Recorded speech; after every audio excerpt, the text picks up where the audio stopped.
let Charlie Manson vote and give the original Four Loko recipe back to the kids. I've never had the original Four Locos recipe. By the time like Four Locos was a thing, I was kind of I had really stopped drinking. I'd had Sparks, which is the original Four Locos. Yeah, you were already like your dad when Four Loko was popping off. Yeah. But yeah, you missed out. It was a good time to be alive. Wasn't Sparks basically the same thing though? It wasn't as much caffeine or alcohol or actual like. Yeah, but you gotta just drink more of them. I guess They tasted awful. I'm sure Four Locos were not any better. the only one that I could tolerate was the watermelon one, and it had to be like on ice. Yeah. Don't drink them warm. Mm-mm. They tasted like battery acid mixed with Kool-Aid. Yeah, what you do is you go to the gas station around the corner, or the bodega if you live in an urban environment. Go to the barrio. You get a Four Loko, then you get one of their styrofoam cups and fill it up with ice. And there you go. You're good for the night. And you put a Jolly Rancher in there and some codeine. No, you can't. And then you die. You can't have Four Loko be an ingredient in your lean. It'll mess you up. Seems like a challenge. Actually, No, I don't do it. trying to think if I did it. I know one time I had like a big ass like vodka cranberry, and we go into the pool, and like my girlfriend's sister was like, "I got this cough syrup that I don't want," and I was like, "Okay," and just poured it into my drink. And then I had aspirin cost or a Tylenol kind, right? You can ruin your kidneys. I don't remember. I had a wild night. You can't go robo tripping with the kind that has headache medicine in it. Why not? It's bad for you, real bad. Everything is bad for you, but Like bad for your kill you for your liver. Bad. having a good time is not bad. Having a good time is good for you. Sometimes it's bad. Otherwise, they wouldn't call it a good time. They call it a bad time. It's a good bad time. Bad time. It was a golden gay time. The ice cream treat that they have in Australia. My dad showed me a gay golden time. Gays. Johnny. What's that song at the end of this movie? Johnny, are you queer? Yikes. When she sees him dancing with his friends, she has to wonder. Johnny, are you queer? This is Space Force VHS cult. No, just VHS cult. Welcome to the cult. Yeah, so oh my god, this movie. I'm like the Destro in this situation. All right, so yeah, I'm Cobra Commander. Actually, I'll be Zartan. Zartan's cooler than Destro. He's the leader of the Dreadnoughts. Dreadnoughts or Dreadnought? Dreadnoks. Nox. They were like Ewoks in the comic. Remember that? At first. Yeah, only for like an issue.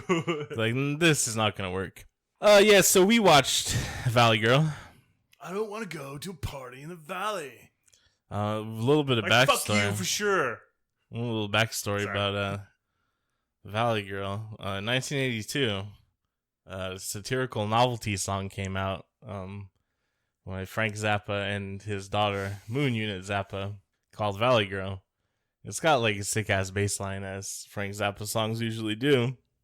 And then it's just kind of Moon Unit talk singing over the song. Oh, he's a talk singer. As You know the Kanye West? Sorry, I'm still in Dana Carvey's bit now. Go ahead. Man, fucking stop listening to Conan's podcast. Fuck that guy. He created a podcast. You didn't know that? Yeah, I saw the article. Fuck that motherfucker. Yeah, it makes me not like Conan. I didn't read the article. Did he actually? I didn't read the article. Like, Conan having a podcast makes me not like Conan. Why? Because fucking everything that can be done independently, that people work on independently, is just like, oh, I'm a rich man and I saw other people are doing it, so I can get rich. I like that you give him a Cunt Miller accent. It's me here, Conan, on the podcast today. I mean, he's from he's like 6th generation Bostonian or whatever, yeah. right? Yeah, that's how he sounds. Anyhow, the song was just a satirical takedown of the entire Valley culture, because obviously Moon Unit had grown up in Los Angeles area at that point, because that's where Frank Zappa relocated to. Yeah, and she was the daughter of Frank Zappa, so she was cooler than everybody.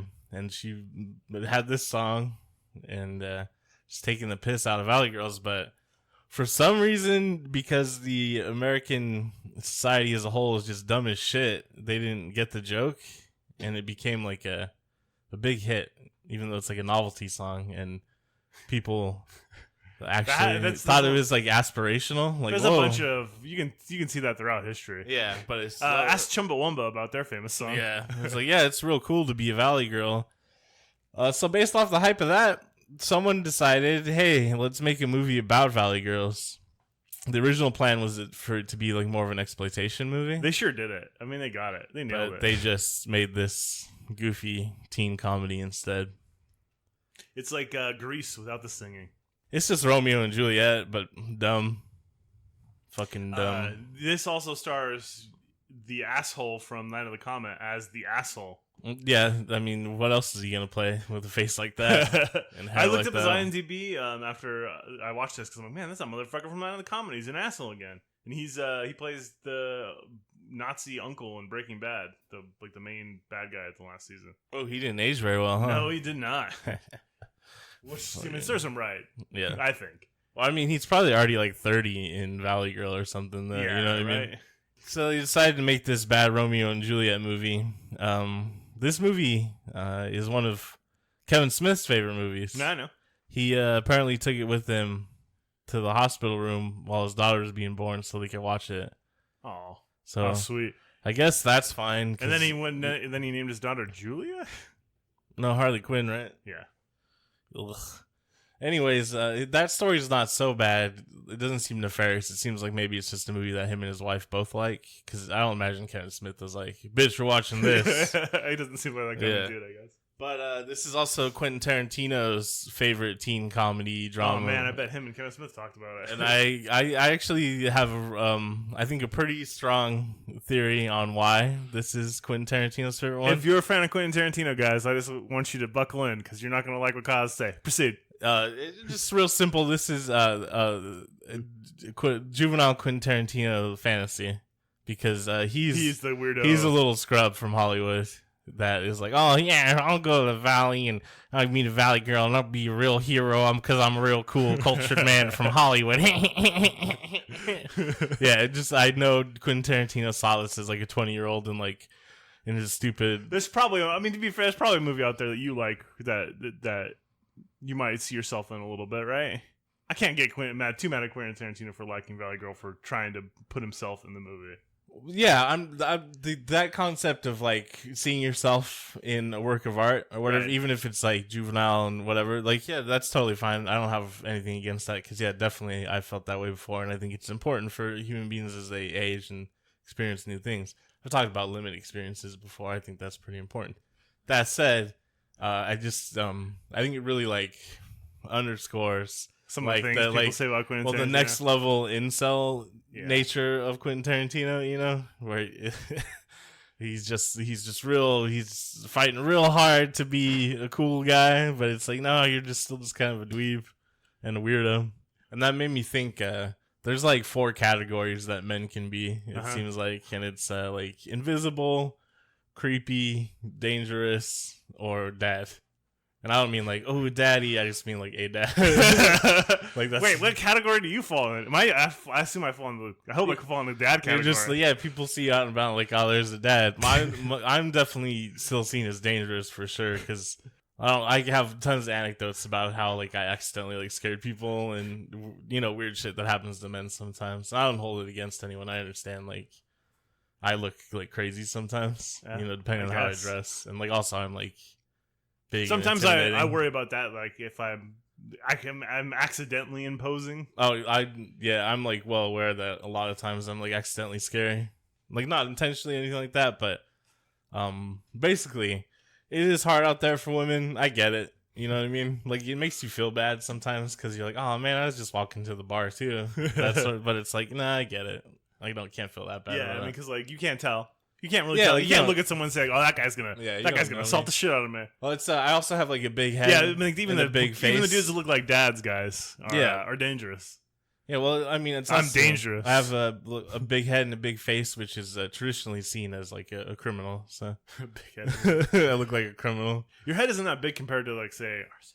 Yeah, that's true. I was more making a joke because I'm not sure if there's any scientific backing to that, but it's still something. Absolutely not. Yeah, it's still something that comes up. It's like, oh yeah, you got a big head and jawline, so you're a criminal. It's it's low grade phrenology. Yeah, but yes, how do we? I mean, what do you do? Let's get back on talking about Quentin Tarantino.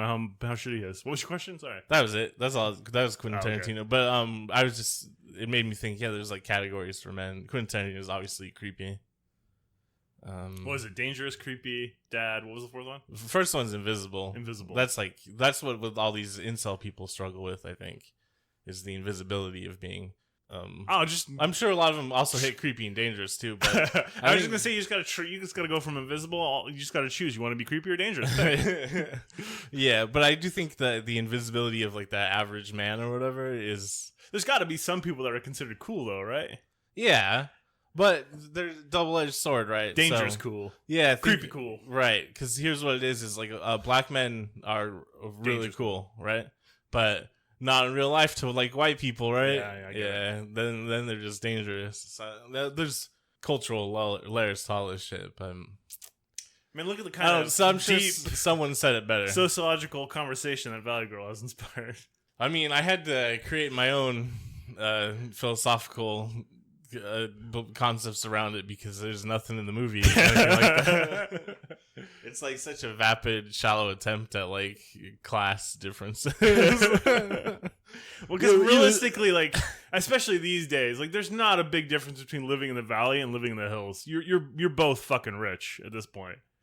Yeah, I'd like no one who. I mean, I've been to like some dirty parts of Hollywood, but like that's not the norm. That's not these guys, right? Yeah, I don't think Randy is.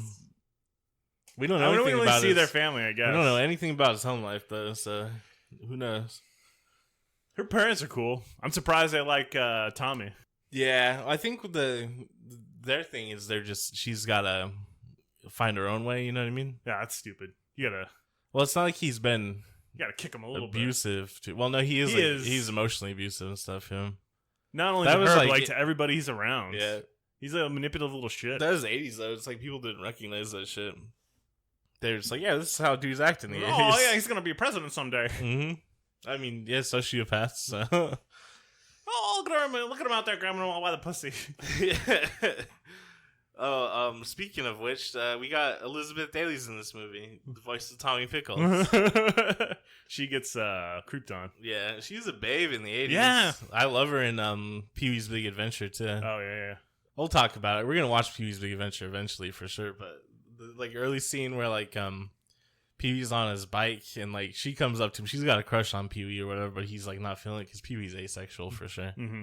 But she's like, he's really into the chair. Yeah, just you want to like hang out sometime, you know? We go blah blah, and he's like, "Sorry, I'm too cool." I don't think he says it in that deep, manly of voice. Yeah, and then he just puts on his bike helmet and rides off. And I was like, "Wow, Pee-wee is cool." But no, she's still a cool lady now. She actually still doesn't look that different, but it's interesting. She just became like a voice actor. She could have like stuck with it. Because she is the best actor in this movie, in my opinion. She's got like this layer of irony to it, like where she's aware of like what the script's actually doing that like none of the other actors have, and it makes her seem much more genuine. So I don't know. Someone in Hollywood fucked up. She should have been a star. Her agent. Yeah, they made a mistake. It's probably she was like too funny and just outshone like people that are trying to establish like Nicolas Cage and shit. So they're like, no, she can't get work. Can we talk about Nicolas Cage's his scene after him and Julia break up and he goes back to like the rock club? Yeah. Does he know how to kiss? Does Nicolas Cage know how to kiss? I don't know. It didn't look like he knew at this point. I like that he just got a bottle of wine. They're just rubbing faces together. He's got a bottle of wine in a brown bag, and he's I'm so drunk and I'm wine drunk. I'm just real. I'm gonna fight this cholo. Yeah, just real masculine movie stuff. Like, damn. And like for sure, like that I've been there before. I've definitely like walked the streets drunk and tried to fight people, felt ways and stuff, and gotten into fights and stuff. But it's always just so melodramatic in movies. Oh, God. Why? Like, he pulls the wine bottle out of the bag and, like, looks at it. It's like, I don't know. They're just like... I've never contemplated a wine. Yeah, a last Horatio. You know what I mean? Yeah.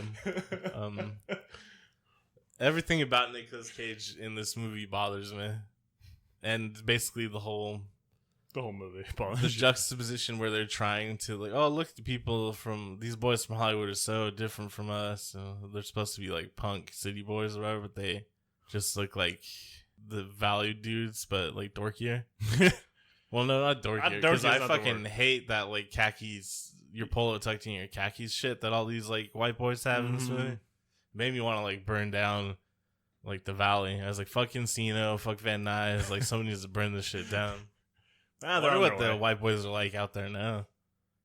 That's the thing. I never thought LA was cool. Like, LA's always just seemed like real scrubby to me. That's because we're in the Bay Area and we're supposed to think that. Yeah, Bay Area propaganda got us. But yeah, I always just LA just seems like fucking lame. We'll be moving there within a year, so fuck no, I won't. I'll never move to LA. Won't be caught dead in LA. I was trying to think what's like the new shitty white boy uniform, and it's still like polo and khakis. yeah. Huh? I mean, yeah. I don't know. I'm not in high school now, so I don't know. But like, how do white boys dress in high school now? White boys from the suburbs, what they looking like? I don't know, man. Someone send me like text me or email me, DM just me. like a just a collection. Do you want LA white boys though? Because like, there's different. They're gonna just dress differently from people in like Nebraska. You know what I mean? Maybe, but I feel like culture's become so homogenized because of the internet now that I'm sure everyone is trying to wear like Bape and Supreme and stuff. Label chasing and stuff. Who knows though? Do kids still listen to punk rock? It doesn't seem like it. Again, I don't know. I don't know any kids. Seems like everyone you have kids. Yeah, but not like high school kids. Oh yeah. They're we small. have nieces and nephews that are. Oh yeah, you can probably actually ask they're them. like, damn, we're getting old. Yeah, we are, man. I don't There's know barely, man. They're shit, man. shit, man. It's hot out there. It's like, no, they're all like graduated. There's only 2 of them left, right? Yeah. And your kids, I guess like 5 kids that aren't in high school yet. We'll find out. I don't know. They like K-pop or something. Our niece does. Yeah, she's not listening to punk rock. No, definitely not. It doesn't seem like though. Everyone who talks about punk on the internet, unfortunately, seems like They talk like dudes I went to high school with that their favorite bands Dropkick Murphys, and they still wear those like scally caps, and they're overweight, and they talk about craft beer and shit. Either that, or wuss punk. no, like the people that listen to the real punk and shit, it always just seems to be like gay dudes now. That's why you can just never hang out with straight white boys anymore. That's my opinion. I'm sticking to it. That's why straight white boys, no thanks. They're like, oh yeah, craft beer is shooting guns and listening to Dropkick Murphys all the time. It's like, nah. Someone on Reddit I saw said Dropkick Murphys make punk for cops, and I was like, yeah, that's fair. That makes sense. That's the thing though is when we moved here, and I went to high school out here in Arizona, they were just like privileged white boys that were like, I'm an experiment with blah. There's like nothing organic or natural to them becoming punks. You know what I mean? Nope. It's like, yeah, well, my brother got a CD at the Zia, and I thought it was pretty cool, and then I thought maybe I could get girls this way. And it's not like there was a scene or anything too, you know? Oh, there kind of was. They had like the Nile. And the Mason jar? Yeah. Yeah, but who was playing there? Fucking Bad Religion and shit. It was I think I saw Blink-182 there at the Nile once. Yeah, it was like the big label old guys. Yeah. It's not like there was local bands or anything. Fucking good. My point is, I guess, Arizona's garbage. No one ever come here. It's too hot. No one knows what There's they're no doing. culture. Let's go there. And to tie that back to Valley Girl, I was going to say Jersey Girl, Yeah, which is Kevin Smith's attempt to make this movie, maybe? I don't know. I don't think so. There doesn't seem to be any culture in the fucking valley either, right? Because they have that conversation at the bar that Nic Cage takes him to, and she's like, "Yeah, we like to do normal stuff, like go to normal parties," which was the party they're at is the fucking weirdest party I've never seen a party like that. Well, they had sushi. And Which sounds kind of the parents were I'm there. on sushi now, but Parents were there making the sushi and hanging out with the kids and stuff. No one's drinking. Well, the mom was like creeping on the daughter's potential boyfriend. Oh yeah, that subplot's so weird. Why is that even in the movie? I don't know, because they needed another 10 minutes. Well, part of it's because they wanted to make sure they got a male audience. That's why there's like the producers were like, specifically, we need 4 pairs of breasts in this movie. I've watched this movie 3 times and I only see 3 pairs of breasts. We need another one. Reshoots. Titty reshoots now, please. Get those titties shot. And these are all underage girls too. In Yeah, the in fantasy of the character, film, yeah. They're not. Hopefully not in. I didn't look, so I assume they're not. I assume they were all in their mid-20s and stuff, which is the case usually with like high school movies. Because I know Nicolas Cage is like 24, 25 in this movie. So before he got his teeth fixed, did you notice that? Mm-hmm. That at least like fits his character. Yeah. I like the very sculpted chest area. Yes. Yeah, that's so weird. Do you think it naturally grows that way? No. No, No. but it like, There's got to be straggly somewhere, man. But yeah, I think it, the yeah, I think camera on my just nat- doesn't pick up like the lighter hairs, probably. I assume they like waxed him and like sculpted and shaved him a little bit. But it's like not a noticeable shape. You know? Maybe. It's just kind of like it's I oblong feel like and I've it like had to have goes. seen Nicolas Cage without a shirt on at some point in another movie after this, and I just don't remember it. Well, I saw a picture of him recently with his shirt off, and he looked hairy all over. But like maybe he just got older and hairier, because I've definitely gotten hairier. Yeah, well, yeah, it just migrate south for the winter. No, mine's like growing up onto my triceps and my shoulders and shit. Like a Yeti. No, I mean it's not. Luckily, it's not like that thick. Like I don't look like some guy who's wearing like a hair T-shirt or, but like there's like a patch of super dark hair on one shoulder, some other scraggly dark hairs, which is weird because it's like jet black and my hair is, red, and my body hair is kind of red gold. It's weird how what testosterone will do to you. So it's a weird hormone. Yeah. It'll make me die earlier too because of heart problems most likely. And it'll also make you die younger too if you don't have enough of it because of heart problems. Fuck, man. That's why I need to get one of these Hollywood trainers who can get me on the perfect TRT Perfect cycle. mixture so you live forever. Just like Jeff Bezos. Yeah. I want to look younger in 10 years. I like looking at those pictures of like young Elon Musk with no money, Jeff Bezos with no money, or I mean not the money they have now, and then how they look now. And it's like you're so fucking manufactured. You felt like a little wimp your whole life, huh? And then you just had to be specifically the guys that bullied you in high school. And then now that's why you're like so angry at the world that you're like, I do whatever I want. I'm gonna go to Mars. I don't even care. Oh man, David Koch died this week. Oh yeah. And I just you can't cheer someone's death or something, you ghoul or whatever. Fuck yeah, I'm a ghoul, man. I love the Cramps and Grave 45 Grave and then I just wish more of these billionaires would die quicker. I'm wishing, I think I saw Ron Perlman tweet is like, I'm wishing for a Koch brother reunion very soon. Yeah, I hope you're united with your brother very soon. Ron Perlman, that's the Beast from Beauty and the Beast. The George R. R. Martin's Beauty and the Beast. Also Hellboy, I guess. Yeah. And a Nazi vampire in Blade 2. They played down the Nazi bit a little bit. Yeah, they played down the Nazi part a little bit. Yeah. In the original script, it's like he is a Nazi. Well, I mean, was he the Nazi vampire that Captain America fought in the 40s? That's the thing. Like, I feel like you could do a really cool Captain America comic set in World War II because of all the occult shit that the Germans got up to. The Thule Society. Yeah. Well, unfortunately, apparently, it's actually pronounced like the Thule Society. That's that boring. doesn't sound as cool. Sounds too Irish. Yeah, it doesn't sound German. When Irish eyes are smiling, should they steal your heart away? Turned into Neil Young at the end there. Fuck. All right. I'm getting old. I mean, Nicolas Cage is searching for a heart of gold. I don't know that Julie had one. She seemed to really give up on him quite easily when her friends were like, "Come on, you got to hang out with us. You can't hang out with that weirdo." Well, so there's the scene, the first scene where, not the first scene, but like the first like night they hang out where they're at the bar, and Nicolas Cage is like, "You're like her. You're both fucking programmed." Blah blah. Blah. And it seems kind of harsh at first. You're like, "Oh, that's a weird thing to say, girl. First time you meet her, you know." Yeah.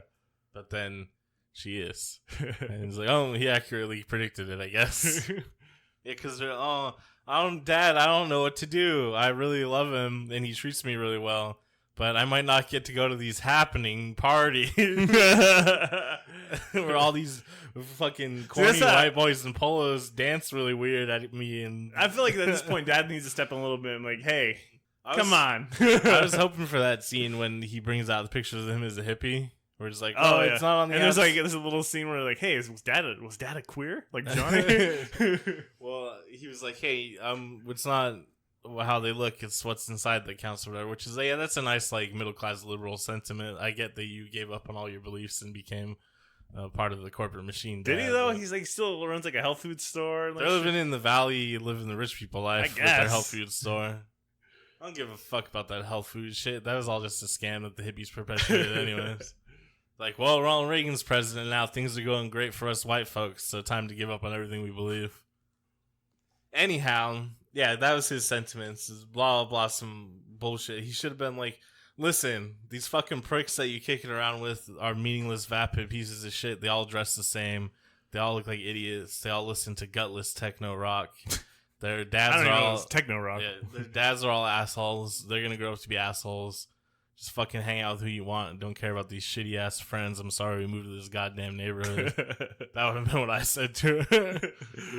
But then, I like the hands-off approach they have to raising her or whatever. That seems fine, but I also wouldn't have let my daughter get to the point where she was like, yeah, all I care about is shopping and who are the cutest boys at my bullshit school. I'd just be like, what the fuck are you thinking? Because high school doesn't matter. What are you going to do next year when you graduate? You're still going to hang out with these same fucking losers? She's at their junior prom, so she got at least 2 years left.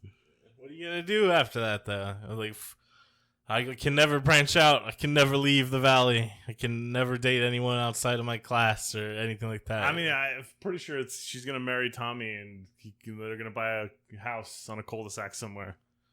I'm sure that's actually what ends up happening to her life. Like, she's not strong enough to, like... She's not strong. Well, I mean, maybe that's what she wants, too. I don't know. She seems to have no... She has no agency. Agency in this movie at all. Like, at the end, it's not her decision whether she goes with Randy or Tommy. It's they fight over her and Randy wins. And she's like, oh, cool. Yeah, that's... a big, strong white daddy. That's all that happens is he beats him up and then... Well, I mean, there's also a montage... video where they're with Modern English playing.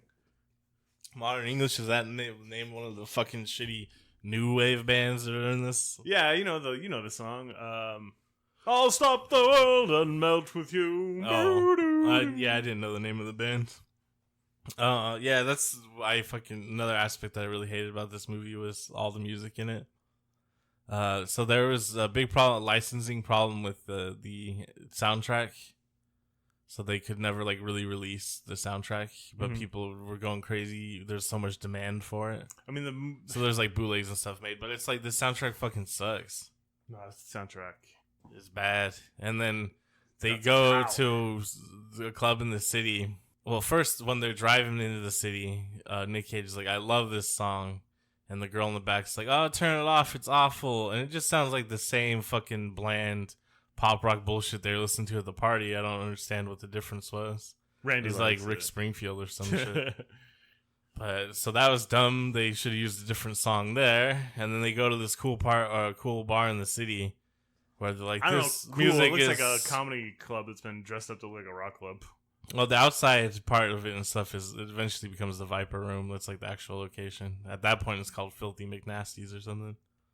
Anyhow, there's still this music's crazy. What a crazy scene. And it's like, oh, here's some wieners playing shitty pop rock on the stage. Wow, man, this is too intense. Can't believe what they get into the city. Man, oof. And then the techno rock you listen to is so gutless. It's what the fuck are you listening to in this scene, man? Modern English. I'll stop the world and melt with you. Oh, damn, this is punk. That's some real punk shit. Wow. Yeah, so I hated that. I hate the way that they're dressed. He's wearing like khakis with like a cowboy belt. And that's how you dress in high school. Yeah, that was very punk rock. And not to say that there's a uniform for punk rock or anything like that, but why does he look like the thrift store version of the dudes from the Valley? Like the costume designer just had like no concept. This is the thing. The movie is just not well. I mean, it's just it didn't need to be made. It's like they're cashing in on a novelty song that was making fun of this entire culture. It's just like so tone deaf. Everything about it. And it's like this is a problem broadly in the 80s where like they have no concept of like what punk is or how people in urban communities dress or act or anything like that, but they try to like, oh, look at these outs, and it's just like, no, they just look like some shitty knockoff version of you guys. The people aren't trying to look like you guys. So yeah, it's fucking annoying. It's just because they can't see out. They have like tunnel vision for the Valley. You know what I mean? Yeah, it's like you guys shouldn't be making movies. Like fucking, you haven't seen shit. That's the same thing with like Joss Whedon that I complain about all the time. Like you haven't seen or experienced shit. Like how are you gonna tell a story about anything?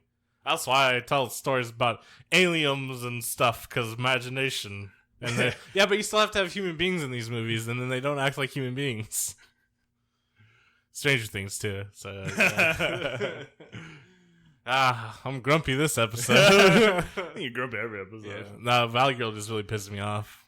Well, legitimately, before we started watching it, I'm like, I don't really want to watch it. I'm not really excited to watch Valley Girl. I don't remember liking it that much. You're like, oh, it's not that bad a movie.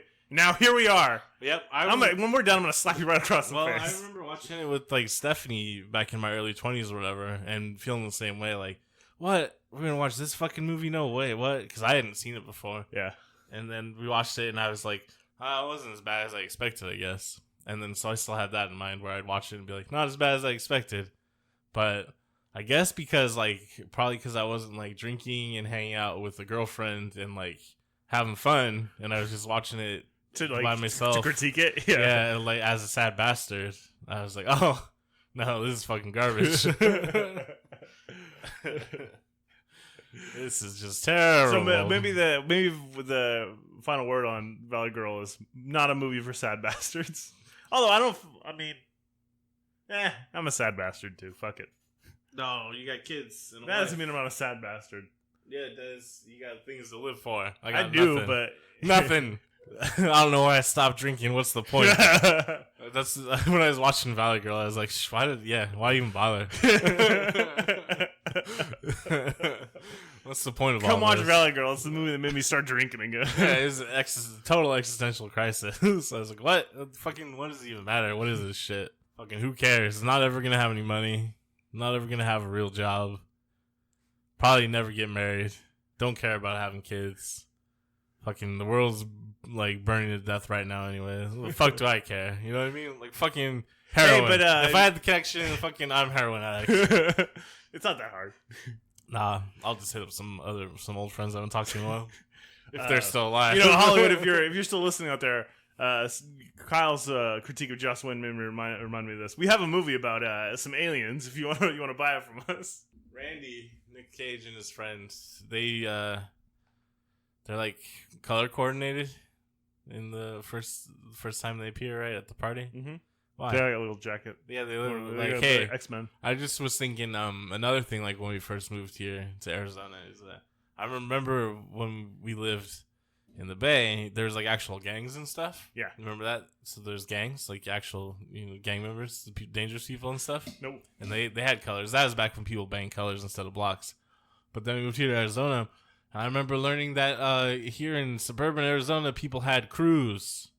Like, oh yeah, it's our crew, and we take group pictures together where we're wearing the same colors and blah blah blah. Sort of mimicking the gang lifestyle, but then also being like upper middle class dickheads that just wanted to have like boy band photo shoots. And they're like, what? Well, What I is mean, you this gotta shit? separate there's two reasons gangs exist. One is there's like an element of like necessity, in criminal organization type of thing.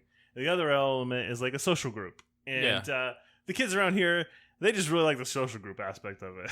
They think Like, so they just need to belong to something. It's we've talked about this, like a larger problem in society, just not having like a civic structure anymore. Yeah. And that's a little bit of a symptom of it. Yeah, so It's like the douchiest system of it. Yeah, they just seem like fucking wrestling stables or cliques. You know? That's exactly what it reminded me of. And that was really popular. Around the the wrestling same time. stables were really popular around the same time. Yeah, so it reminded me I've of that. always liked the Nation of Domination. I didn't really like DX that much. I love that clip where Nation Domination come out and it's that young little white kid and he does the black power face, puts his head down. It's like, hell yeah.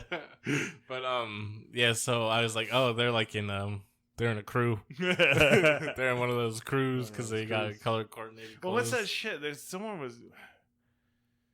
I heard someone use the phrase not that long ago for like hanging out with a group of people. What, kickback? No, it wasn't a kickback. That's also very lame. I hate that. Yeah, I didn't hear that until I moved here. And then if you look on the internet now to see where the origin of that slang is, they attribute it to the Bay Area, and I'm like, I don't think so. Nah, that's not right. No, I don't think so. Maybe like out in the cuts where the suburban white people lived. If there was anywhere like that. I'm trying to think. Oh, I guess like Concord or something. Nah, even that. There was like white strongholds. Blackhawk, right? That gated community. Oh yeah. That's where they came up with it. We're gonna have a little kickback. Have ourselves a little kickback. Kickback and Blackhawk. Little Blackhawk kickback. A little BHKB. Yeah, that's the name of their crew too, probably. The BHKBs. Yeah. Man, we're getting really down on suburban white culture. Well, it's just it's That is- bad. It is bad. Not it's. I was gonna say it's not evil, but actually it seems to be a breeding ground for evil these days. Which is just, it makes sense. It's like the evolution of the whole thing because of the separation and segregation and benefiting from institutionalized racism and trying to not even being aware that it exists. So you know what I mean? Like they're just so separated from everything. But watch Stranger Things. Yeah, that'll show you what the 80s is really like or something. I mean, they do a good job of showing institutionalized racism because there is legitimately one white family in an entire town. You mean one black family? I'm sorry, one black family. Yeah, that's true. Yeah, and remember in season 2 when the bully guy is like, we don't... Yeah, I've hammered on them for this a bunch of hang times. out with people like that. People like who? You know, Them folks. And it's, ooh, real skirting around. Let's have this most sanitized version Yeah. of racism. Let's address it the most sanitized way we can. Why'd you even put it in the fucking script if I you weren't don't going know. to address it, you fucking losers? And then we'll do a complete 180 with that character in the next season. He'll have a redemption arc or something? I don't know. Sort of. Maybe. Sworn he was like a... Dick. Yeah, and like a sex offender. And I don't know. He just was the worst. He seemed evil. Didn't let the monster get 11 or some shit. I don't know. He did that, I guess. Thanks, man. The real plot convenience. Well, I've talked about this too, but all their action sequences are just plot convenience. Yeah, it's also not spooky at all. I will say that the first season is good. First season's all right. Yeah, You do not need to make anything after that. That's the thing is they had a relatively good idea. They spent years, a lot of time, really working on it, getting it made. A real passion project. It was successful, and they're like, all right, now we got like 6 months to hammer out the same thing. Let's see if we can do it in 6 months. Let's just do it again. I don't know what. Yeah, coming soon, Valley Girl 2. Yeah, what other movies can we copy? Oh, there was going to be a remake at one point, but it's off the schedule now for the studio. Oh, darn. They even like had fucking people cast. They had that Logan Paul from the YouTubes. Are you fucking He shitting was me? going to be in it or something. I think that's why He's going to be played Tommy? I don't know. That's the only way it works. I think that's why they took off the slate though, because it was around. Filming was supposed to start around the time like he filmed the dead body or whatever the fucking weird shit. Yeah, It what was. a fucking weird. Whatever that fuck shit it was that he did. Yeah. So also, the world doesn't need it, so I don't even know why they're gonna attempt it. Kevin Smith was probably gonna produce. He's like, the kids gotta see the Valley Girl. Because everything is nostalgia. Nostalgia's the best. All comic book movies are good because when I was a kid, I imagined comic book movies. Well, no, not all comic book movies are good, as we've seen. Well, that's Kevin Smith. He Oh. thinks every comic book movie is good. I don't know. He's just Smith. like a little. Kevin Smith to me is like a little real Leonard Maltin type character. Never saw a movie didn't like. I just fucking love movies. Love going to movies. Love seeing shit. It's awesome. I fucking love movies. Yeah. The plot of the movie is Romeo and Juliet. You get it. He's from the wrong side of the tracks or something. Yeah, I don't He's from the other side of the hill. I honestly at this point have nothing left to say about Valley Girl. He gets beat up at the first party By like 5 dudes. Yeah, That was the one thing that was so weird to me. Like, why are all these guys so eager to like jump in and fight this guy? It's like you know, like when you're at a job and you somehow, like, just by nature of who you are, like no effort was put into it, but you become sort of like a leadership position socially just because people are like willing to listen to you, and it's usually based on really arbitrary shit like being tall and stuff, you know. And then so you basically become, I don't want to use the alpha shit, but you know how like leader of the pack. Yeah, well, like how like chimpanzees operate. Yeah, I gotcha. The dominant male. Yeah, so then they're like, oh, the dominant male engages in brutality upon another male, and the juvenile males have to jump in. That's basically them all just like, you know, just how shitty dudes are. So that's what happens, which is real shit. I can't tell you how many times I've gotten like into a fight, and then several other dudes just seemed to manifest out of nowhere. I'll be honest with you, I've seen fights break out, and I've seen like people I know get in fights, but I've never had the urge to like, oh, I'm gonna fight this guy too. I don't know. I got into like a really big brawl at a house party one time where it was like one of those crews I was talking about. Actually, shit, I forgot. The BHKBs. Yeah, it was one of like the crews or whatever, and this is like college times, I guess it would have been. So it was a frat. Nah, because they were just like chumps from like they weren't in college, or you know what I mean. They were just like scrubby Chandler dudes. And they like came to like my friend's house party, and it was like whatever, no big deal. And but then at one point, like they were like hassling all the girls. They like pushed like some girl like off of a fence. It's some random shit, or whatever. Oh yeah, and it's kind of, and then like it's time to scrap. One of our friends like hit the dude that did it, you know, and like everything just popped off because they all started attacking him. And it was like, oh no, oh damn, we gonna fucking kill you. It was all right though. Because, like, no one had knives or anything. I don't think. It's always a concern. Yeah. I was thinking, though, in the fight, to really establish, like, how, like, hardcore Nic Cage was, they should have had him pull out a switchblade or something when he got hit and be like, man, I'll fucking gut you, white boy. I don't think that was really his character. Nah, he was sensitive. He's a sensitive rogue, you know? I like the scenes where they're rolling through Hollywood and he's yelling at people because he knows everybody. And he's just like so pleased with himself because he's like I'm a cock on the walk. Yeah, he's like, hey Rico, blah blah blah, and he's like, ha ha. Yeah, did you catch that part where he's like, I'm having a wonderful time. Yeah. Which I didn't really buy it. You didn't really buy that. Everybody's like, "Oh, Randy, you son of a bitch." No, the scene later on where the cholos come by and throw a cigarette at him. Yeah, I bought that. That made more sense to me. Man, you need a light. Bam. I think the dude jumps out with a golf club. The golf? Oh yeah, he does have a golf club. Yeah, I don't know. I mean, not the weapon I would pick. I'm gonna pick a fight with a dude 1.5 feet taller than me. Yeah, and then also when his friend saves him, he's like, "Those are the kind of guys that'll kill you." And it's like with their golf club. That reminds me of another time that I got in a fight. This guy had a golf club with Bob Hope. Came out of fucking nowhere. No, there's a guy rode up on a bike. We were like on Venice Beach at night. We were in Venice for some reason and just like walking down like the strip or whatever to the bars, and some dude came tearing shit in between some of the houses on the beach, like on like a beach cruiser bike, and like going, and he just like immediately hopped off of it and like threw a cigarette like at me, and then it was like, oh, well, I'm gonna whoop his ass. And that was that. Good times. Did he ride off on his beach cruiser? Yeah, I mean, it was like not anything crazy. It was just like I hit him and he like fell down, and it was clear that he was like drunk and possibly homeless. So it was like, oh, probably cut this part. It makes me sound like an asshole. He shouldn't have thrown that cigarette though. I mean, it's a very simple code. It goes, don't start none, won't be none. Yeah, for real. Like, protect your neck. Someone throw a cigarette at you, you gotta do a punch. Probably should have just been like, yeah, who cares? But, yeah, I don't know. Like, I don't know that I would immediately resort to punching. I guess it depends. Yeah, I don't know. Whatever. His vibe just seemed threatening too. You know what I mean? Like, I don't know. Well, yeah, when you ride up on a beach cruiser and you throw a cigarette. Yeah, it's not like I don't know who this guy is. You know, back off. Yeah, I don't know. Whatever. These things happen. I get it. I understand where Randy's coming from. Probably though, if a bunch of cholos rolled up and threw a cigarette at me, I wouldn't fight them. No.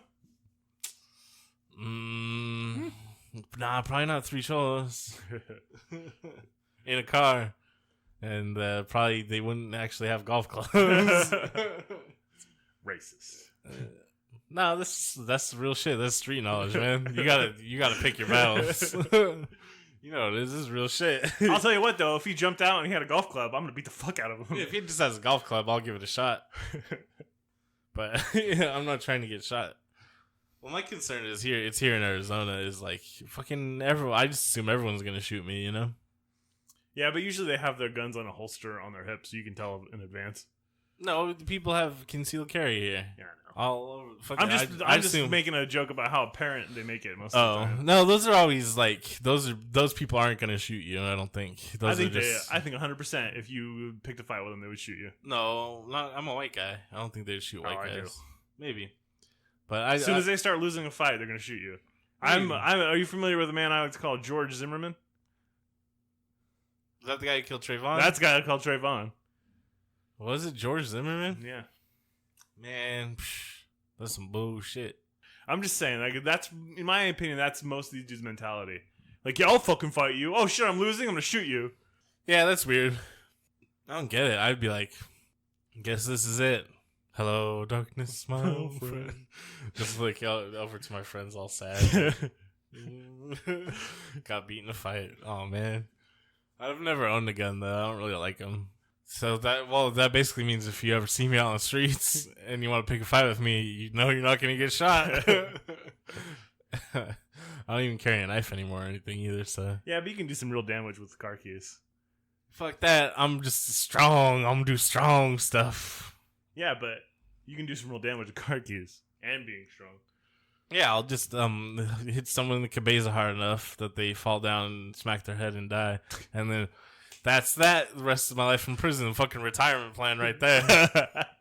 Hell yeah, the 3 hots in a cot. You know what it is. I just gotta wait until I'm old enough that like I won't have to play the prison politics game. Because I don't want to have to join like the I feel like what you do if you're old and you want a retirement plan is you just rob banks until you get caught. I mean, that would probably be easier than just hoping to get in a fight and accidentally kill someone. That's especially when you're old. Fucking Nicolas Cage and Con Air. Yeah, I don't know what jury convicted the war veteran of involuntary manslaughter when he was defending his pregnant wife. I would. That's the shittiest fucking jury. I'd be like, get that motherfucker. I know he killed kids in Vietnam. What? It's 1992? Oh, shit. What's going on here? I mean, Desert Storm or something. I don't know. One of these fucking dumb proxy wars. It's basically like playing a football game.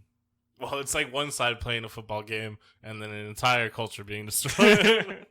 Yay. Modern imperialism.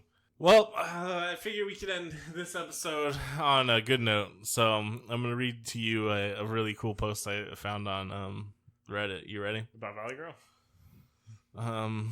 And it has to do with Bakersfield, California. I hate Bakersfield. Bakersfield is boring as shit. Like, what goes on there? I don't fucking know. Is that the valley? No, that's like the Inland Empire or something, right? Yeah. That's the deserty part. Mm-hmm. That's where corn's from, right? That makes sense.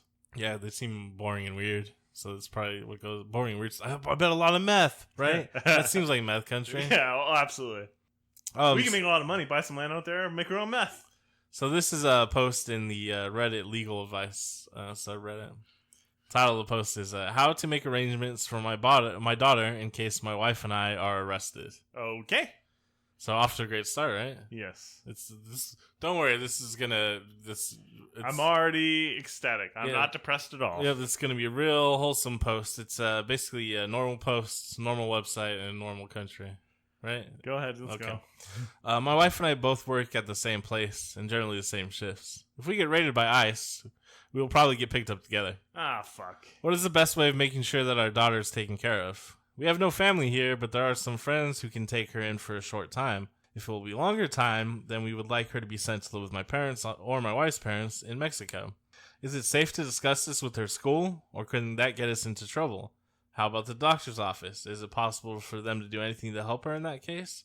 Should we write a will, and how do we go about doing that? We are in Bakersfield, California. Both of us work at the same facility, agricultural. Our daughter is 8 years old and a U.S. citizen, and she attends public school.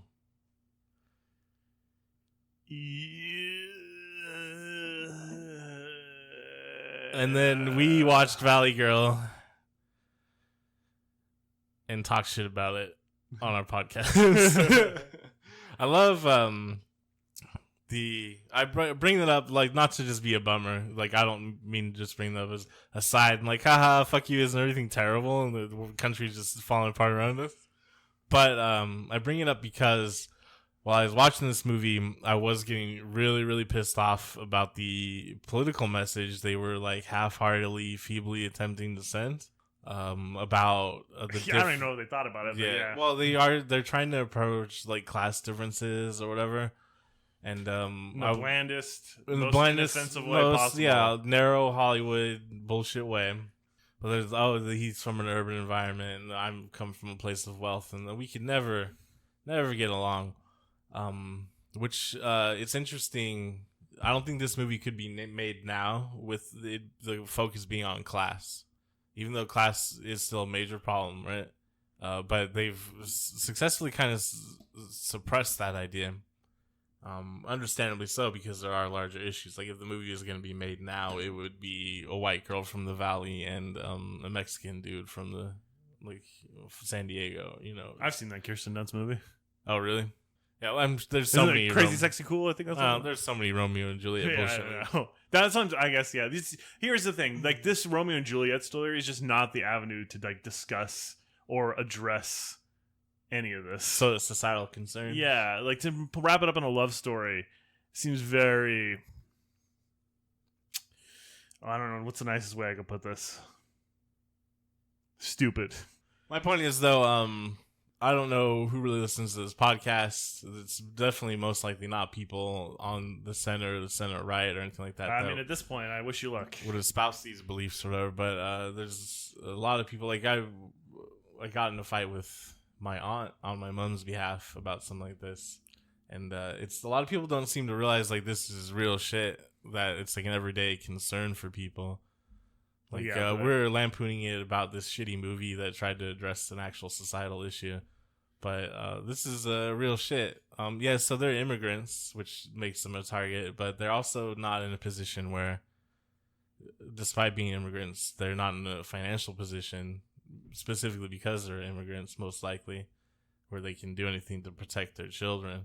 And there's a lot of people that have fun on the internet, and even people on my side on the left or whatever, where they're basically just still shitposting memes because that's all they know. But this is real life, everyday shit. Like my friend's mom had to go back to El Salvador because she was scared here in Arizona, like last year, even though she lived here for 35, 40 years. I mean, let's be honest, like too, this is not necessarily a new problem. Trump has made it a lot worse. But I know someone, and McCourt and I both know someone from like 10 years ago her father was illegal. He died in an accident on the job, and the family basically got nothing from it, and it was entirely the company's fault. Yeah, but they couldn't let it be known that they hired an illegal immigrant, right? And then the family can't go sue them because they're illegal.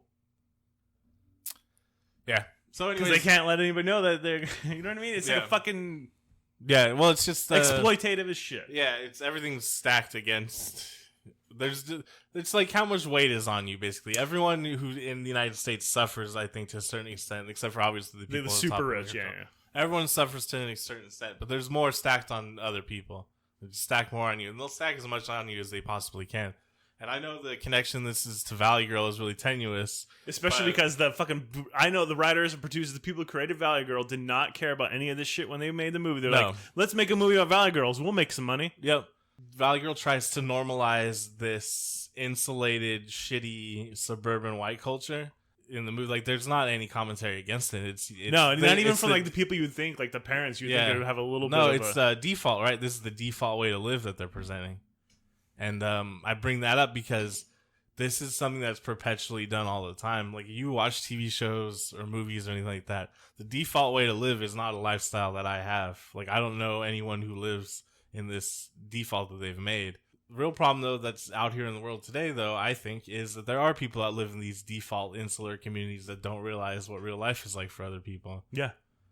And I brought it up watching this because the movie fucking pissed me off. Like, the idea that this or its many iterations that have taken place in the film industry or in media consistently year after year of like, oh, this is how people are supposed to live. Everything is fine.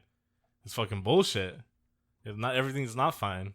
I don't think it's healthy for media to be so under the yoke of capitalism and to constantly neoliberalism, portray to reinforce this as being how things normally are. And if you're not doing it, you're not normal. This is why so many people feel ostracized from American culture, I think, because of shit like this. And I'm fucking pissed that I watched this movie. But I'm glad we get to I'm talk pissed you about made it. me watch it. I didn't want to watch it in the first place. Yeah. I don't want to watch a movie about a party in the valley. Yeah, and also it's decidedly the most unpunk movie that purports itself as having punks in it. There's one guy that he yells at in the street about getting a mohawk that looks like a punk who actually like lives on the street and knows what it is. You know? Anyways, yeah, sorry to get all serious at the end, but I don't know. Sometimes I just get pissed off, and it's like, man, you can just see the threads that have been they've been pulling this shit through for decades. Obviously, this is the Reagan era, so it's the absolute height of fucking bland white culture normative behavior, right? But man, they're still trying to sell you this shit. Still trying to sell you shit like this all the time. This is it. It's fucking garbage. It's also why we're better than every other movie podcast. 'Cause they would have just been like, isn't it cute when they kiss and make up and yeah, everything's fine. First of all, I'm pretty much quo. Nic Cage does not know how to kiss in this movie. At no point is this kissing ever cute. Yeah, but isn't it cute when they return to the status quo? No, well, I mean, technically the movie doesn't return to the status quo because Randy and Julia are together. I mean, that's not the status quo the movie presented, but their life is not going to be substantially different. No. You know what I mean? Than if she ended up with Tommy, except that she'll probably not have a huge douche as a husband. I mean, for also life. they're 17, 18, so they're not going to last. They're not going to stay together much longer. Just like the real Romeo and Juliet. If they had lived, I give it a week. Yeah, it's all. What's that movie, The Graduate? You know, with Dustin. Oh yeah, Dustin Hoffman. with the sex offender Dustin Hoffman. Yeah, you know, at the end when they're all. They actually even mimic that shot in this movie in the back of the limo where they're just sitting there. But in Graduate, they're in the back of the bus, and then they both just get kind of sad. Everyone always interpreted that as like them coming to the realization that like life's fleeting and like what's this gonna be and blah blah. It's actually they didn't realize the camera was still rolling, so they stopped acting. So it's interesting how that works. But yeah, that's like the reality of the end of this movie though. Is they're just kind of like, well, you know what? This shit's probably not gonna work because she's got money and is gonna go to college. Randy is gonna work at the bar. You know. He's gonna be a grease monkey. Who knows what he's gonna do? He doesn't seem to have any prospects or skills. That doesn't matter. It shouldn't matter, but it does.